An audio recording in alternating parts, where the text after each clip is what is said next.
ఉగ్రవాదం అంటే ఏంటో తెలియదట. ఉగ్రవాదులు ఎలా ఉంటారో ఎప్పుడూ చూడనేలేదట. వాళ్ళు కూడా మనలాగే మనుషుల్లా ఉంటారా అని అమాయకంగా అడిగింది పాక్. అంతేకాకుండా అన్యాయంగా ఇండియా, అమెరికా తమపై నిందలు మోపుతున్నాయంటూ గగ్గోలు పెట్టింది. తమ దేశంలో ఉగ్రవాదులే లేరని, లష్కరే, జైషే వంటి సంస్థలన్నీ జస్ట్ సమాజ సేవ కోసమే పుట్టుకొచ్చిన గొప్ప వ్యవస్థలన్నీ కన్నీళ్లు పెట్టుకున్నంత పనిచేస్తుంది పాకిస్తాన్. ఇదంతా ప్రధాని మోడీ అమెరికా పర్యటన సమయంలో పాకిస్తాన్ చేసిన ఆస్కార్ రేంజ్ పర్ఫార్మెన్సే. ఇప్పుడు ఆ నటనకు గొప్ప ప్రతిఫలమే దక్కింది. Institute for economic and peace సంస్థ ప్రతి ఏటా విడుదల చేసే గ్లోబల్ టెర్రరిజం ఇండెక్స్ నివేదికలో పాకిస్తాన్కు అక్షరాల 2వ స్థానం కల్పించింది. దీంతో అభివృద్ధిలో ఇండియాను ఓడించకపోతే తన పేరే మార్చుకుంటా అని శపథం చేసిన షరీఫ్ను ఓ ఆట ఆడుకుంటున్నారు నెటిజన్లు. ఇంతకు గ్లోబల్ టెర్రరిజం ఇండెక్స్ రిపోర్ట్లో ఉన్న పచ్చి నిజాలేంటి? Watch this. సీమాంతర ఉగ్రవాదం అంటే ఏంటో తెలీదని నటన, టెర్రరిస్టులు ఎలా ఉంటారో ఎప్పుడూ చూడలేదని వాదన. పాక్ ఆస్కార్ పర్ఫార్మెన్స్కు ప్రపంచంలో 2వ స్థానం. ఫిబ్రవరిలో ప్రధాని మోడీ అమెరికా పర్యటనలో చాలా కీలకంశాలు ట్రంప్తో చర్చించారు. వాటిలో చైనా, పాకిస్తాన్, బంగ్లాదేశ్ వంటి అడ్డగోలుగా నీతి నియమం లేకుండా వ్యవహరిస్తున్న అన్ని దేశాల లెక్కలు తేల్చాలనే లక్ష్యంతో నిర్ణయాలు తీసుకున్నారు. ఈ క్రమంలోనే పాక్ అంశం చర్చకొచ్చింది. సరిహద్దుల్లో అది చేస్తున్న ఉగ్ర కుట్రలు చర్చకొచ్చాయి. పాక్ కుట్రలపై డొనాల్డ్ ట్రంప్కి మామూలుగానే టెంపర్ లేస్తుంది. దీంతో ఈసారి ఇస్లామాబాద్ను ఊరికే విడిచిపెట్టకూడదని ఈ ఇద్దరు డిసైడ్ అయ్యారు. అనుకున్నట్టుగానే సంయుక్త ప్రకటనలో సీమాంతర ఉగ్రవాదానికి తన భూభాగాన్ని వాడుకోకుండా పాకిస్తాన్ చూసుకోవాలని అల్టిమేటం జారీ చేశారు. ఇక్కడ మొదలైంది పాకిస్తాన్ వెన్నులో వణుకు. దీంతో తమకసలు ఉగ్రవాదం అంటే ఏంటో తెలీదని, టెర్రరిజానికి స్పెల్లింగ్ కూడా రాయలేని అమాయకులమంటూ ఆస్కార్ రేంజ్ యాక్టింగ్ మొదలుపెట్టింది.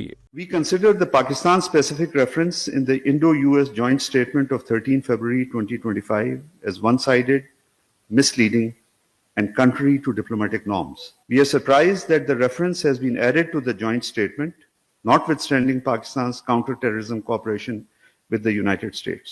Such references cannot cover up India's sponsorship of terrorism, subversion, and extrajudicial assassinations in the region and beyond, nor can they shift international attention from stark reality of India being a safe haven for the perpetrators of hate crimes against Muslims and other minorities. The joint statement fails to address non-compliance of India with UN Security Council resolutions. విన్నర్గా ఇది Pakistan mark Oscar performance.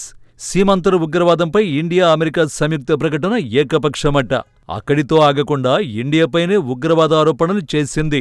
Bharat ప్రాయోజిత సీమాంతర ఉగ్రవాదాన్ని విస్మరించారంటూ వంకర కూతలు కూసింది. అక్కడితో కూడా ఆగలేదు. ఐక్యరాజ్యసమితి రెజల్యూషన్లను కాదని జమ్మూ కశ్మీర్ను ఇండియా ఆక్రమించుకుందట.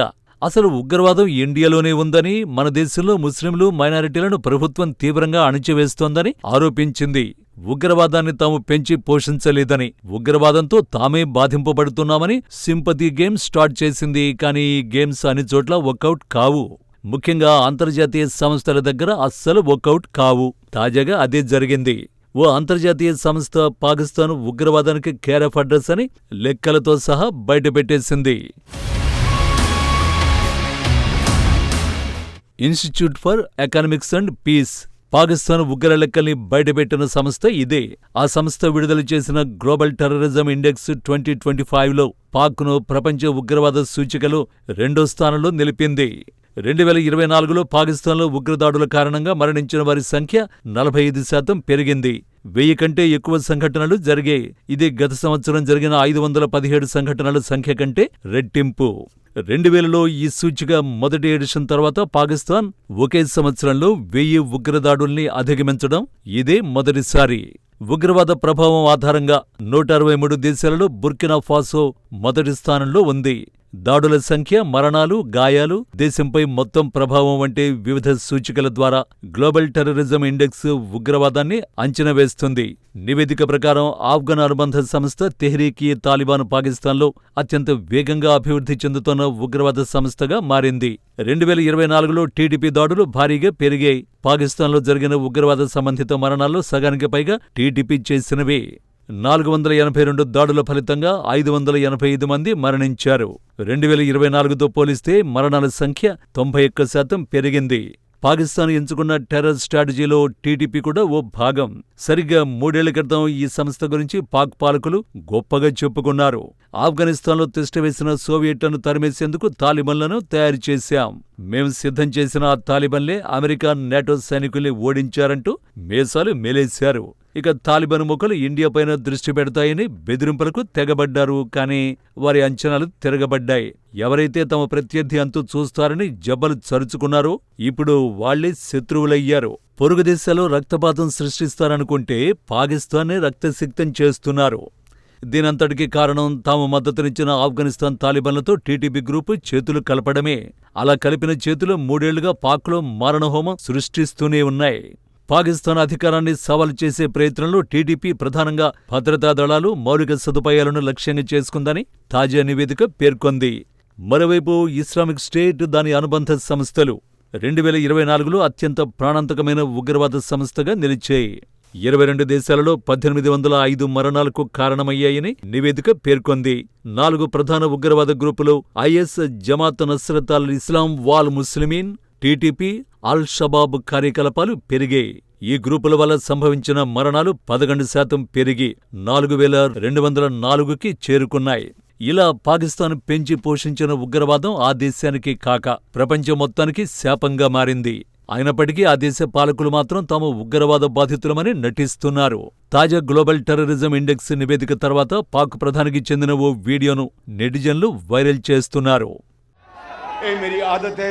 मेरे अल्लाह बख्शे वालिद साहब मैं कोई गल सिखाई, मियाँ नवाज शरीफ को सिखाई तो मैं तुहानू एक वादा कर चलिया कि पाकिस्तान नू असी इंशाअल्लाह उस रब नू मंजूर, रब सोने नू मंजूर है, उस रब सोने नू मंजूर होया तो इंशाअल्लाह मेहनत करांगे, रात दिन मेहनत करांगे तो एक दिन आएगा कि हिंदुस्तान पिछले न छुटे तो मेरा नाम शहबाज शरीफ नहीं है.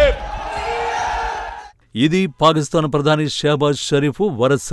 నవ్విపోదురుగాక నాకేటి సిగ్గు అనుకున్నారు ఏమో, కానీ షరీఫ్ ఆవేశంతో అలివిగాని శపథాన్ని చేసేశారు. పాకిస్తాన్ వాస్తవ పరిస్థితిని మర్చిపోయి నోటికొచ్చినట్లు ప్రతిజ్ఞలు చేశారు.